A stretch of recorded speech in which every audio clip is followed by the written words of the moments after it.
Hey, it's time for TV Skywriter. Hey, good evening, everybody, or good day if you're watching this tomorrow morning. That sounds futuristic. I'm Pat Murray. I publish the Durham Skywriter, that's Durham, North Carolina's online community paper. Right now, I'm hosting TV Skywriter, where I introduce you to people that I think you should know. And in fact, my guest just got a last-second call. That's why we're a little late. No worries.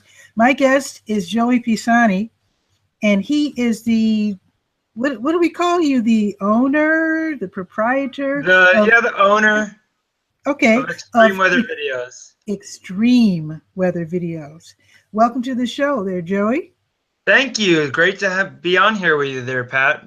Glad to be here and talk with you about kind of what we do.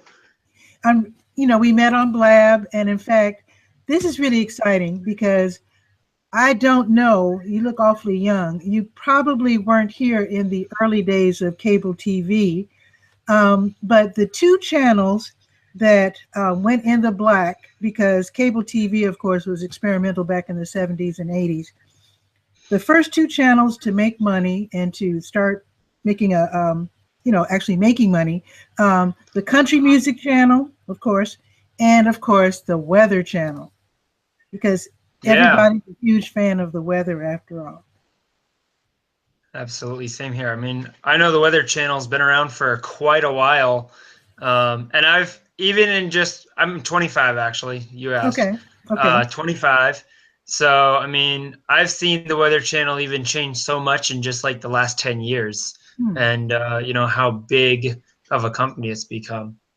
Well, when I was young, actually, people were excited if they were able to get weather bands on their radios, and people used to just sit and listen to the to weather stories and forecasts and whatnot.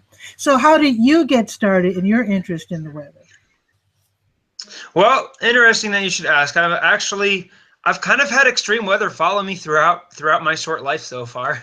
I actually grew up as a kid in Buffalo, New York area, and we had massive snowstorms up in the Buffalo area. I mean, I think it was when I was like 9 or 10 years old, we had one snowstorm where we had over 7 feet of snow come down in one snowstorm over about a 3 to 4 day period.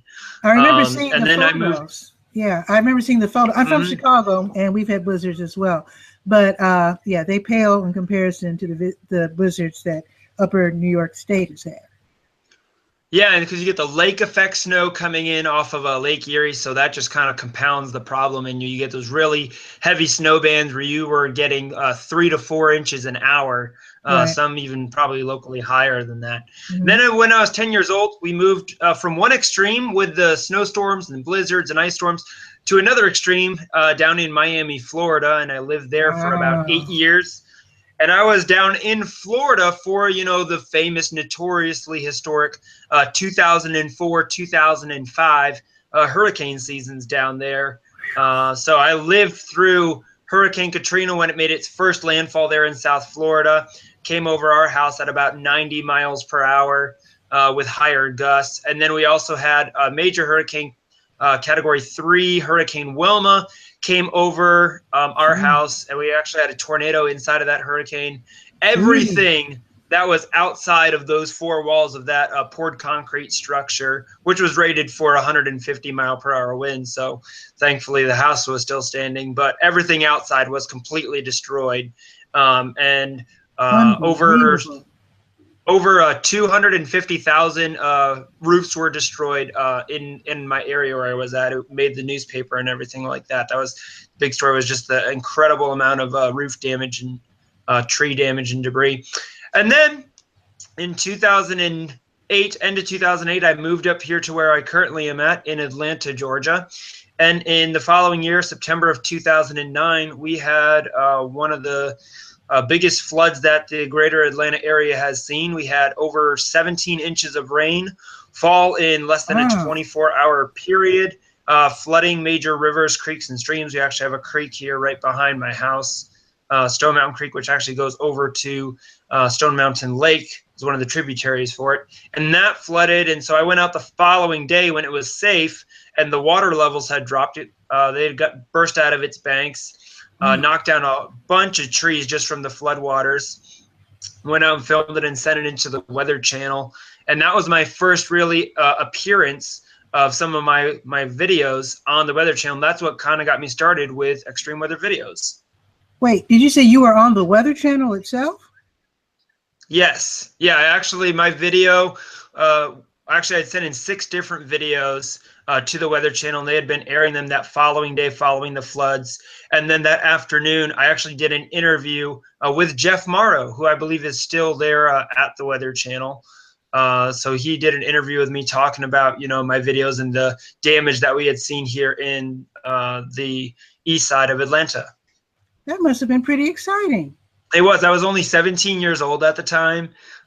So that's kind of what kickstarted me getting into, filming extreme weather and putting it online and sending it into news networks and things like that. And ever since then, now Extreme Weather Videos is a licensed business here in the state of Georgia. We have almost 40 team members across the country, and even into the UK. We have a team member from the UK that works with us as well.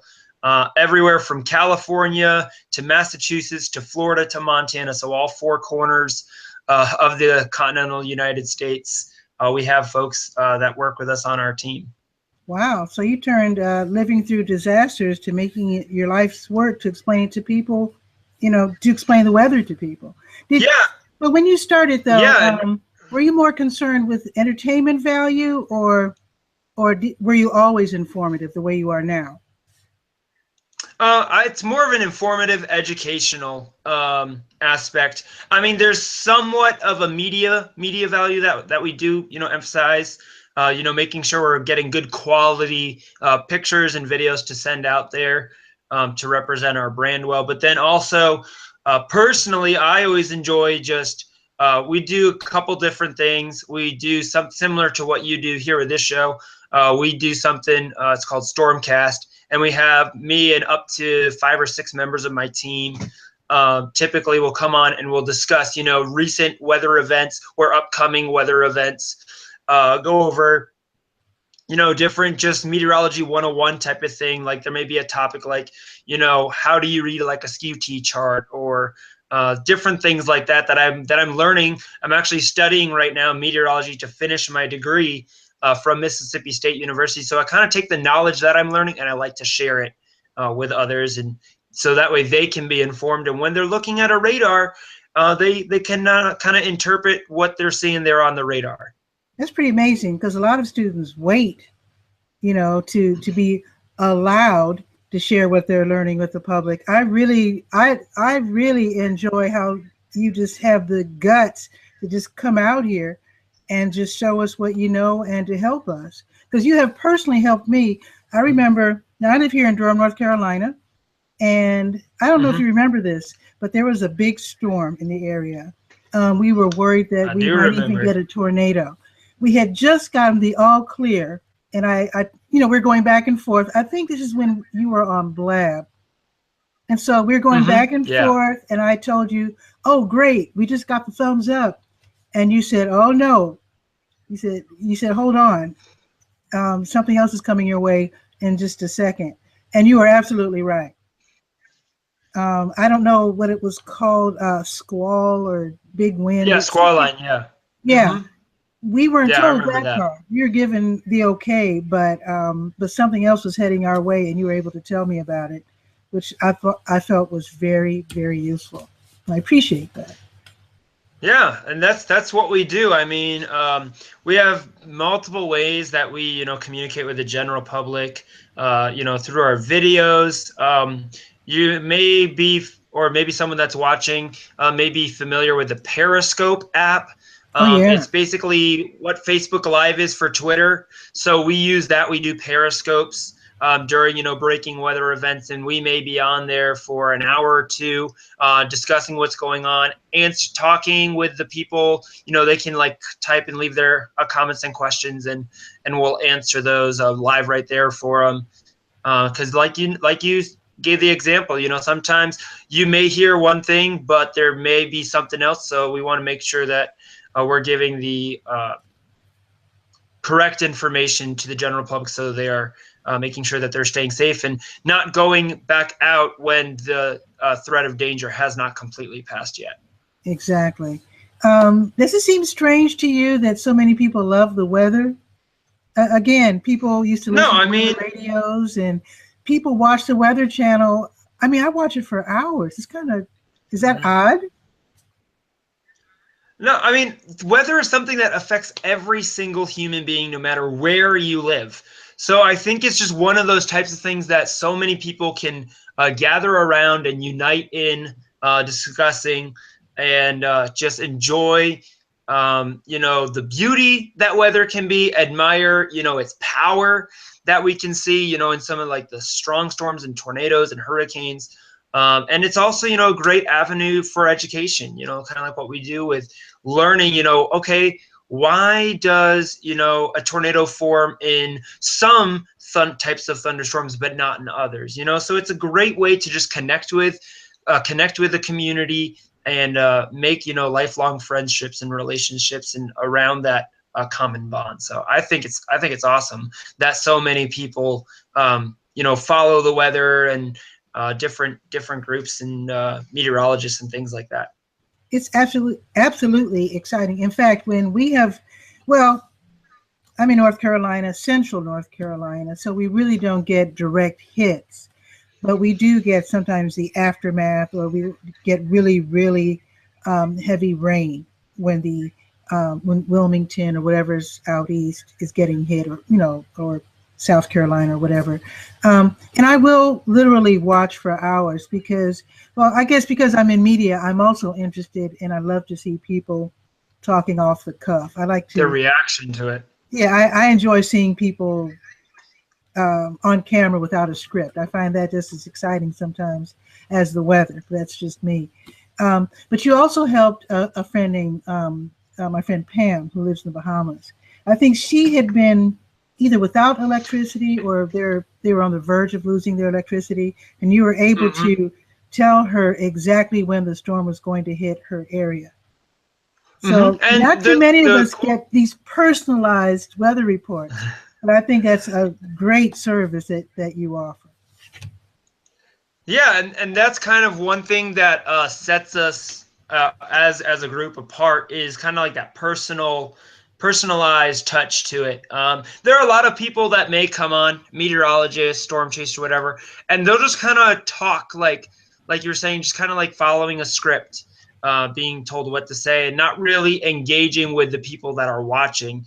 And that's kind of what we like to do, is we like to engage with our audience, and take their questions, whether it's through a Periscope or a Facebook Live video or something we post out, and later they leave a comment on maybe, oh, here's a topic we would love for you to talk about. And we'll go back and we'll talk about that, and really interact and kind of get to know them, know what their situation is, what they're seeing down there. Because sometimes, especially like with that example with Pam, she was there in the Bahamas, so she could tell us, what was going on, and we could kind of combine that information with what we were seeing, from different news agencies and looking at different weather data, and kind of give her an estimate as to, when she would be expecting the worst conditions from the hurricane, what types of different threats she would have in her specific area and things like that. So it's really more, and that's kind of what we're looking to really go into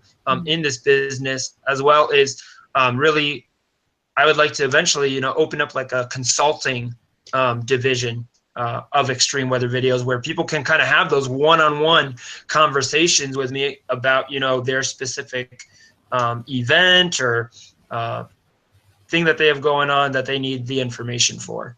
Okay. Now going back to when you first started, in fact, going back to when you sent those videos to the Weather Channel, what kind of equipment were you using? Were you using a cell phone, or did you have a professional camera? I'm just curious. I was actually using a handheld Sony digital camcorder at the time. So I shot with that, and then I uploaded the video from that to my laptop. I had an HP laptop, and then simply just went on weather.com. They had the Eyewitness program that you were able to like send in videos and pictures to. So that's how I actually got the video into them. Okay. And then they were able to use that, and they reached out to me saying, hey, we've been using your video. It's, you know, great. And we want to actually get to talk with you, do an interview. So that's what I was using. And then my dad just drove me down to behind our creek, and we shot some video. I took like 2 or 3 different takes of different scenes. So, you know, some of like a wide angle, some of like a more close up on like the rushing water. So just kind of putting those things together. I've always had a huge interest in like media and film and things like that, and like video editing, you know, adding the effects and stuff like that. So that's kind of how it all came together. So what kind of equipment are you using now? Have you upgraded your equipment, or are you something like the same? Yeah, no, we've definitely upgraded. We actually have a couple different cameras that we shoot with now. For video, I have a GoPro Hero 5 that I shoot with for my dash cam footage now. I also have another Sony camcorder that I got, an HD one. The one that I shot with for the Weather Channel was just standard definition. So I upgraded to an HD cam for that. Nice. Then for still camera, I actually have 2 cameras. I have a Canon DSLR EOS T3i, and then I also have a Nikon D3200 with just your standard 50 to 75 millimeter lens, zoom lens. So that's what I shoot my stills with. And then I have my phone. Back then, I actually didn't have a smartphone. So when I was 17 years old, did not have a smartphone. I know, hard to believe. But now I also have my Samsung Galaxy S7, so I can shoot video with that and take pictures with that on the go as well. And then quickly upload that to our server to get it sent out to the different media outlets. So, I mean, our videos, my videos, they've been on Weather Channel, Weather Nation, NBC News, Fox News, CNN, MSN. I mean, a host of different media outlets. Some of my different videos have been seen on. My most recent coverage was actually during Hurricane Irma. I did video. We had video on weather.com. We had video on Weather Channel Live on Air.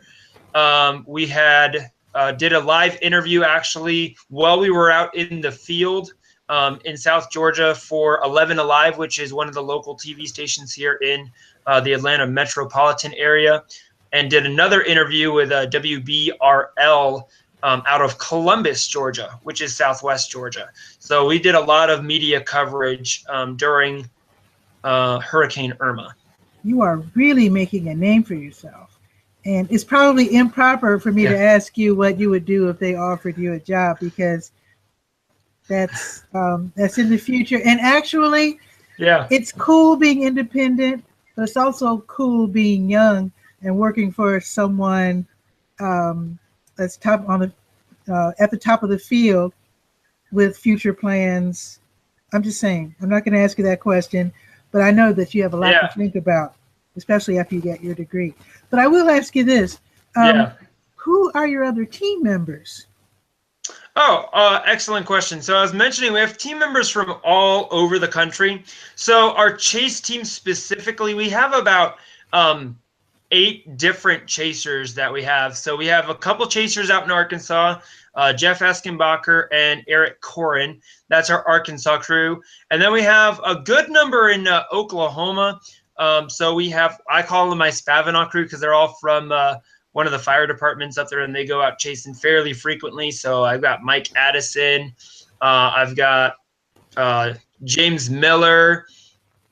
I also have Cindy Coleman. She's down in Ada. A good friend of mine, that's one of our affiliates, Joey Moreno. He's out in Kansas City, Missouri. The guy that I chase with here in Georgia is Nick Carter. So he was actually the one, him and my brother, JJ Pisani, they were the 2 that were with me during the Hurricane Irma chase. I've also chased with James Plemons and also Terry Stevens here in Georgia. And then we also have Kaylin Wells out in Texas. That's our chase team, and John Cameron, another one, in Missouri. Then we have a group of photographers, which they go out and get some great videos. Dulce Flores, she's out in Texas. She gets some amazing sunset and landscape pictures. Definitely check some of her pictures out. We have full video and picture galleries on our website, extremeweathervideos.com, so you can definitely check that out.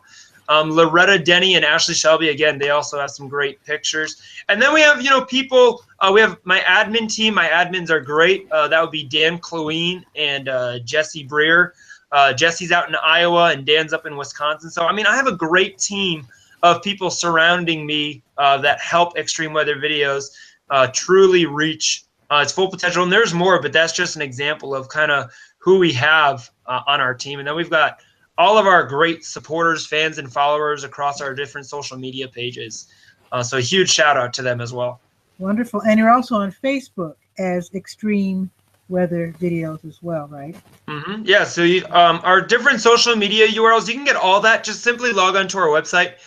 It's right there on your screen there. Again, extremeweathervideos.com, and from there we have links to all of our social media: Facebook, Twitter, Periscope, Instagram, YouTube. Everything is available on our website on extremeweathervideos.com. Wonderful. Now, Joey, I'm accustomed to seeing you on screen, on camera, talking as you are now, with maybe 2 or 3 other members of your team. But you're using this word chasing. I don't think I've seen that. Are you one of those guys who really do jump in the car with the camera and you actually go to the scene of a tornado where it's dangerous in order to show what's happening? I actually do that. So like I am one of our chasers. I mean, I know I'm the owner, but I also do go out there myself. If I'm gonna have my team members out there doing it, I'm gonna be, out there when I can. I don't get to always go out as often as some of my team members do, just because of, running the business and kind of dealing with some of the office work, and also having another job as well, and being in school. So it is a lot, but I definitely go out and chase when I can. So again, my most recent chase was Hurricane Irma, but back in January, I met up with some of my team members, and we chased down in central Georgia during the big tornado outbreak that we had across central Georgia. We had over 200 tornadoes in January and February across Georgia. So that was pretty big. We saw a lot of damage, especially across parts of Adel, Georgia, and also down toward the Valdosta region, Americus, Georgia, Macon, Georgia. I mean, there was a lot of damage that we saw, and then we took video and posted it on our website and things like that. So I do get out and chase. I'm not always here at the office, working the behind the scenes. I'll get out there when I can. Now, occasionally on Periscope, I'll see somebody chasing storms, and the viewers are like, get out of there, go home. What's wrong with you? Are you nuts?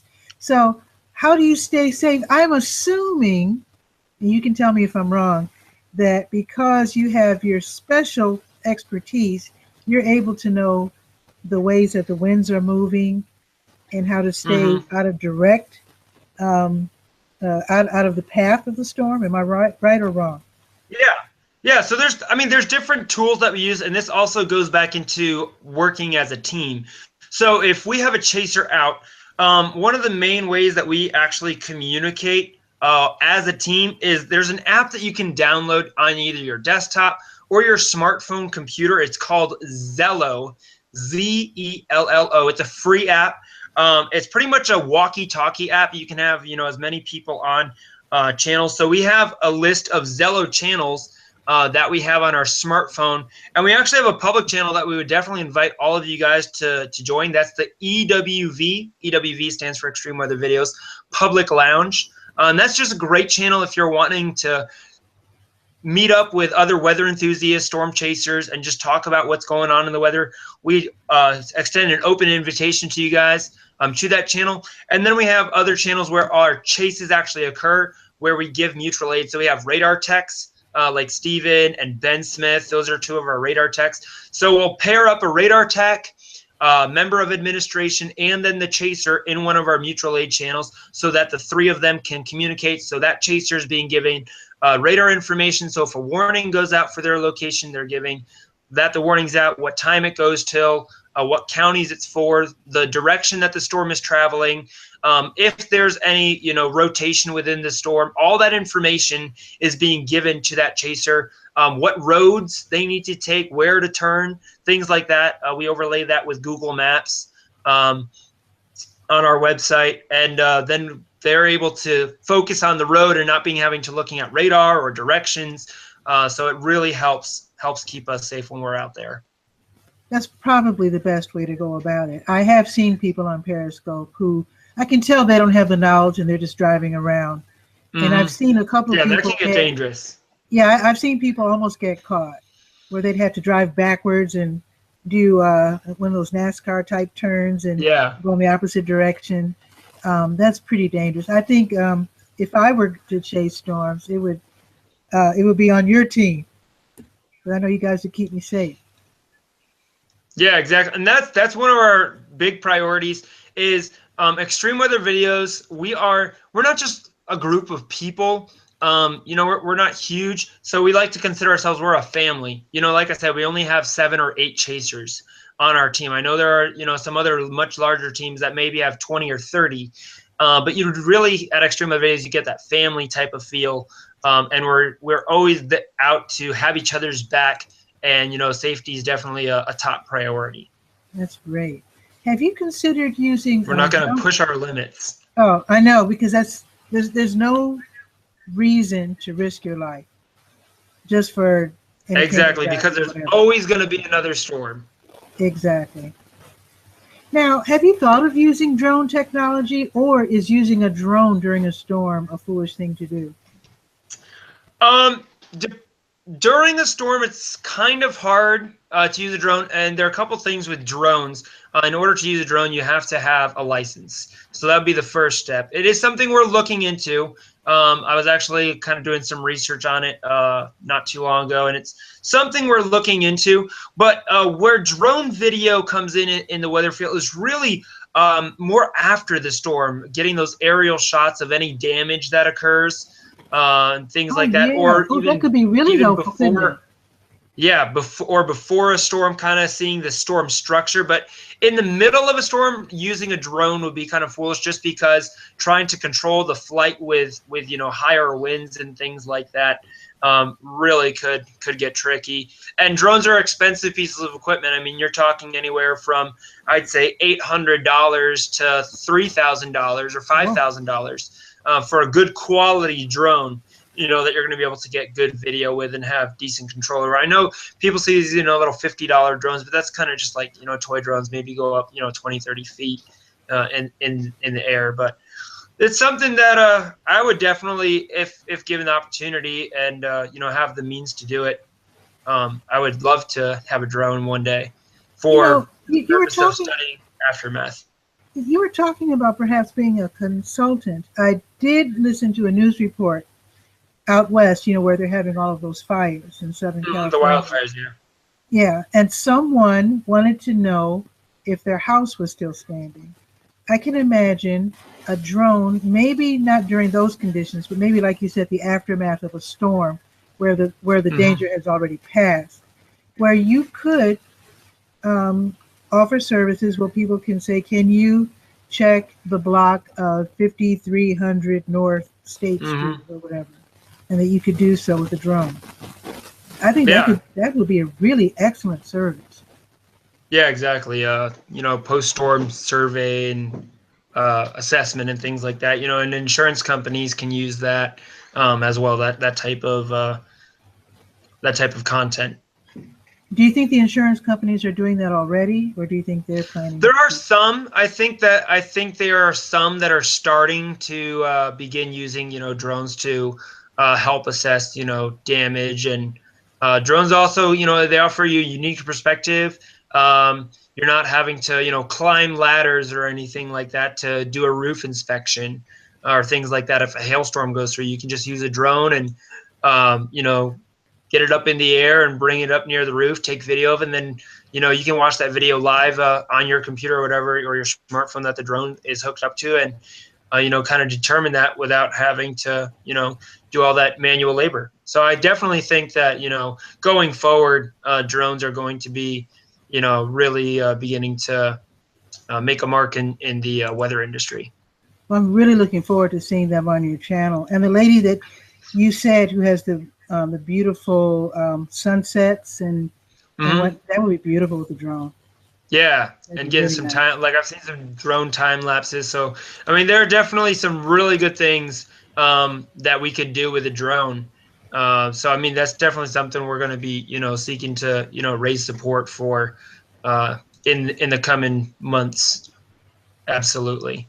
Okay, if you don't mind my asking you one more thing about your education and your study of meteorology. So I know in this country, we've got the hurricanes, we've got the tornadoes, et cetera, et cetera. But you don't hear much about tsunamis in this country. You hear about it in the Far East, maybe. So when you study meteorology, is it only as it pertains to the United States, or do you actually study things that happen around the world, like No, tsunamis? no, it's definitely a globalized study. I'm actually taking a physical geography course. So, I mean, we're studying things like volcanoes. When you're talking about tsunamis, that's going to come, in your oceanography class.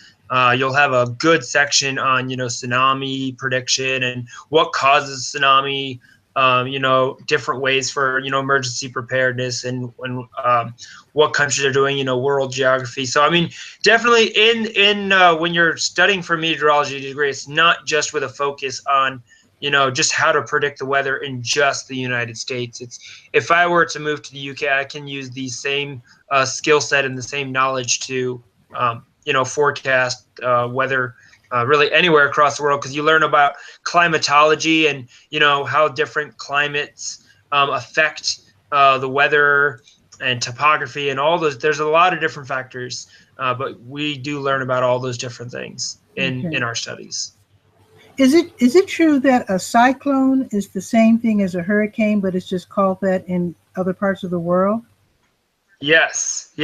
So a cyclone, a typhoon, and a hurricane are all the same thing. They're just named differently in different ocean basins.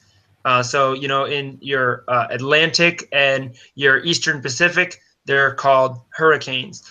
But in the Western Pacific, they're typhoons. And in the Indian Ocean, they would be classified as cyclones. So that's the difference between the three right there. Oh, thank you for that. Okay, so if we hear that word, then we'll know sort of what, at least what part of the world is happening. You can know which, exactly. So when you Okay. hear the word, you can know which one of the basins, which one of the ocean basins that particular storm is in.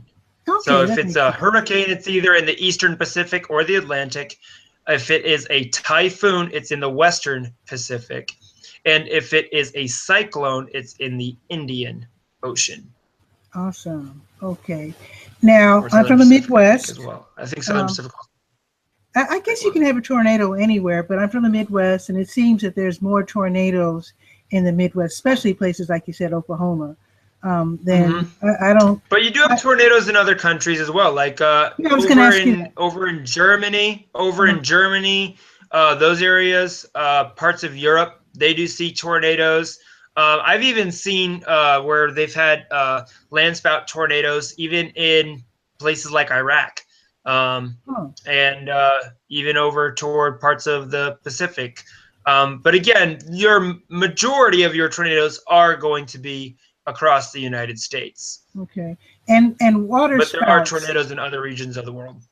And a water Water spout spouts is a typically water spout. It's not a tornado. It's the structure of a tornado, but over water, which is why it's called a water spout. okay. But water spouts can really form anywhere in where you have moist air mass, unstable conditions over a fairly large body of water. I mean, you're not really going to see a water spout form maybe over just a small creek or stream or something like that, or a small river. Typically, they form over near coastal areas. Along the Florida Keys, we often see water spouts. But you can even have water spouts form on some large lakes. That is possible, but typically water spouts in the tropical or subtropical regions is the most common area for water spouts. So the same conditions, in other words, the greenish skies and the huge storm clouds, Is that the same thing that they look for? Like if you're a fisherman on the coast, is that the same thing you look for? Yeah, I mean it's the same type of storm that produces a waterspout. Yeah. Okay.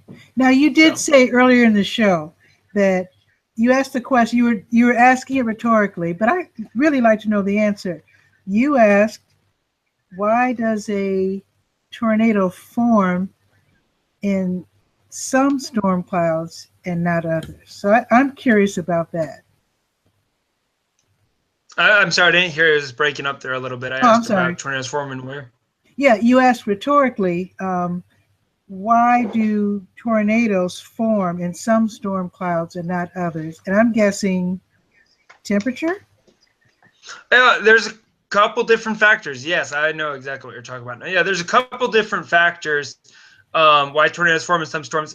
Definitely the atmospheric environment is probably, your biggest factor. So that's like your things like temperature, moisture, precipitation, wind shear. I mean, so if you don't have enough wind shear, that storm's not going to be able to rotate.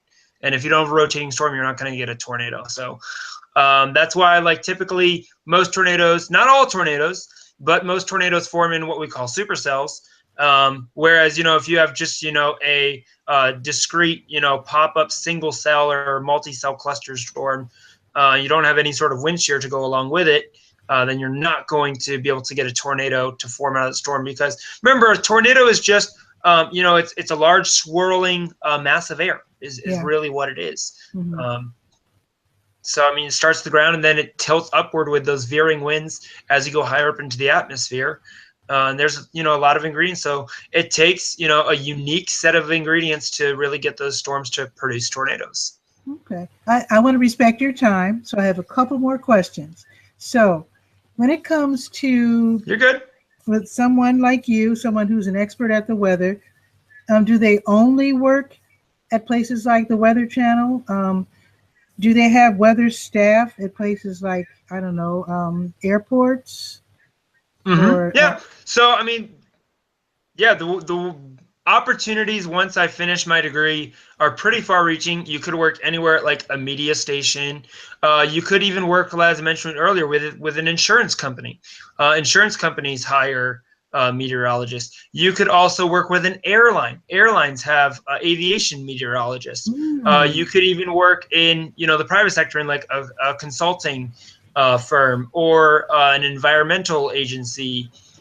So, I mean, there's a lot of different avenues, or even working for something like the National Weather Service in the government. There's even weather officers in our military. So, I mean, there's a wide range of career options once I become a meteorologist. Well, where do you see yourself in 5 years, and where do you see yourself in 10 years? Good question. 5 years from now, I'll have my degree in meteorology, hopefully, assuming nothing happens to me. Assuming I don't get sucked up by a tornado. Okay. Have my degree in meteorology and hopefully be at a local TV station somewhere. And then in 10 years, hopefully, probably at one of the larger TV stations like AccuWeather or Weather Nation or Weather Channel, something like that. If not, definitely extreme weather videos. I definitely want to see it continue to develop and expand, open my own consulting division, as I mentioned, become a certified consulting meteorologist through the American Meteorological Society, and get to be doing, hopefully 10 years from now, really start getting to do some field research projects, things like that with, organizations like the National Science Foundation or National Weather Association, things like that. That's really exciting. That would be awesome. I really hope that you get to keep extreme weather videos. That is, if you want to, because I would hate to think that whoever you end up working for sees you as a competitor, or they put try to, squash your efforts here. Because I like extreme weather videos so much. Like you said, it's like a family, but it's kind of like fan-based in a way. I mean, you answer our questions personally. You give us personal forecast, so to speak. I also like the fact that you get familiar with the faces. There's certain, I don't know their names, but I know some of your team members on site. don't really get that with the Weather Channel. Not really. The Weather Channel is very corporate, and although I enjoy it very much, it's yours is kind of homespun, and I really enjoy that. I hope you're not offended by that. No, I totally agree. And that's what makes us unique, and I think that's what's going to continue to be a driving force for Extreme Weather Videos, and through getting to just really talk with people like you. We're all people, and it's great getting to meet people that share the same passion for weather that we do, and those are the type of people that we want to join our team and support us, and I mean there's that you can support us, and we definitely need support, because without people like you and our followers and supporters, Extreme Weather Videos wouldn't be what it is today. Well, how else can we help you then? You just want us to watch, or become members of your team, or? Well, there's a couple things you could do. Definitely, following us on our social media. That's a great place to start. Just getting connected with us through Facebook or Twitter.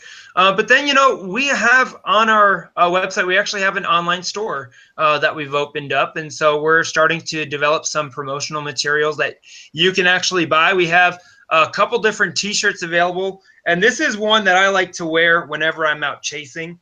It's our Keep Calm and Storm Chase T-shirt. So it's got the nice thundercloud and lightning there. And then on the back, it lets people know exactly, how to follow us. They can chase with us by watching on our website, extremeweathervideos.com. Also, I've been really stressing this too, is using our hashtag EWVLive. So maybe you've got, an awesome, fall picture that you took the other day. And you post it on Instagram. Just add that hashtag in there, and it'll show up on our newsfeed. And we'll share that. Help get your work out there as well.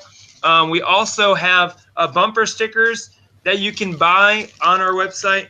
Really nice. Has our logo right there, and show your support for Extreme Weather Videos.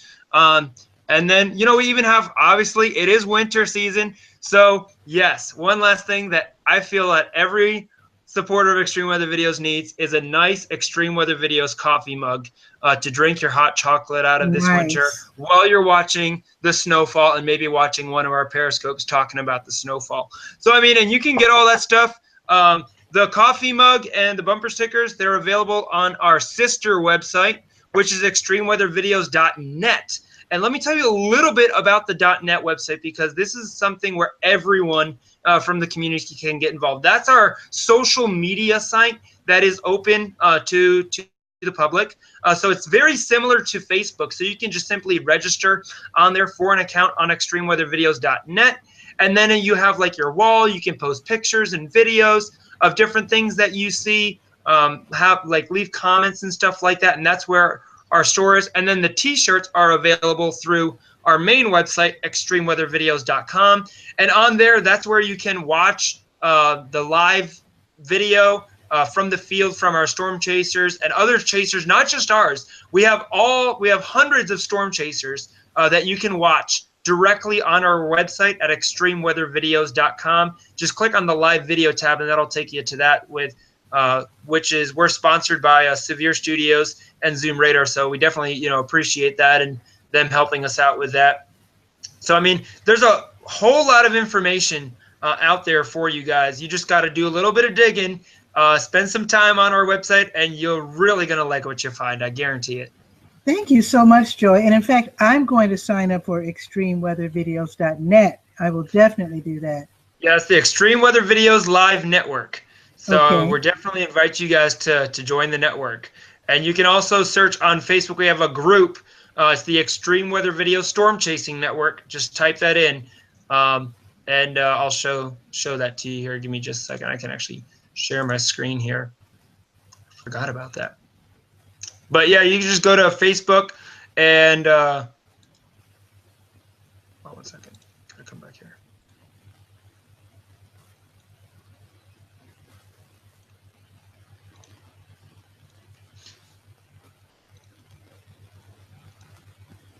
So again, you just come to, Extreme Weather Video Storm Chasing Network, and this is the group right here. Right now we've got about 450 people on it. So definitely Nice. feel free to come in here.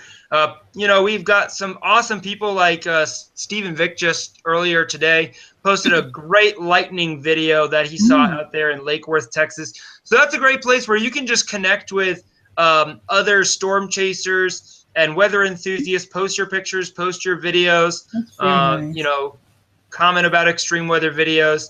And then also definitely check out that Zello channel that I mentioned as well, which is the Extreme Weather Videos Public Lounge on Zello. So, and yeah, I mean, get yourself a bumper sticker or a mug or a T-shirt, whatever you want to get. Connect with us on Facebook. Talk with us on Zello. I mean, we're a great group of people, and we really are really glad that we're able to be here. And Patricia, Pat, you're great as well. We've always enjoyed what you do at Durham Skywriter, and I definitely follow your stuff as well. So Thank you so much, Joey. Your enthusiasm is catching. Yeah, if this is your first time watching one of these videos here on this YouTube channel, definitely give her a subscription, and then also check us out as well on Extreme Weather Videos YouTube channel, and give us both a sub. We would greatly appreciate it, and let us know that you subscribe to us by watching on this video. Thank you so much, Joey. And you know, you know what really brought home the fact that people love the weather? I've been on Periscope for years. I've done like Bull City Notes, and which is a daily show telling you what's happening today in Durham.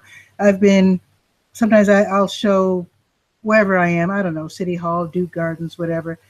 But do you know the one time I stood outside in a rainstorm? Actually, I had a little roof over my head, but I was essentially out on my front porch showing a downpour. For the first time, I had hundreds of viewers, and that was for a rainstorm. And that's what they love watching it. They were so interested. People from France, people asking questions in different languages. They enjoyed watching the cars go by. They loved seeing the rain puddles. And then I realized, I said, I am not alone in enjoying the weather.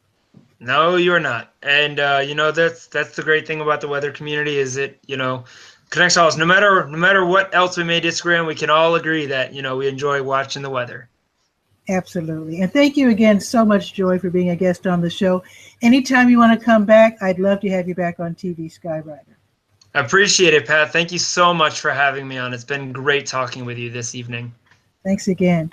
Okay, folks, I did hope that you enjoy TV Skywriter. And if you would like to be a guest, all you have to do is to write to me, durhamskywriter@yahoo.com or gmail.com, either way. And please read Durham, North Carolina's online community paper, even if you're not from Durham, because that might be the first time that you've ever seen an all-positive community paper, and that's durhamskywriter.com. With that, have a good evening or a good day wherever you are.